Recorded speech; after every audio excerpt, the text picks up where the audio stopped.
In this video, I'm going to show you how to fix Fortnite network connection loss on your PC. So this should be a quick and easy process video.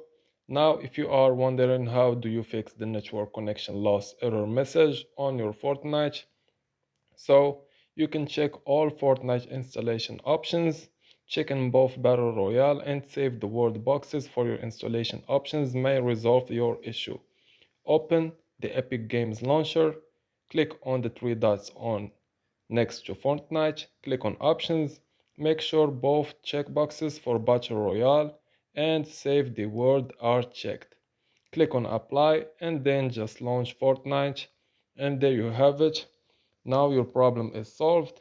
This was how to fix Fortnite network connection loss on your PC, and I hope this video was helpful. And as always, thank you for watching.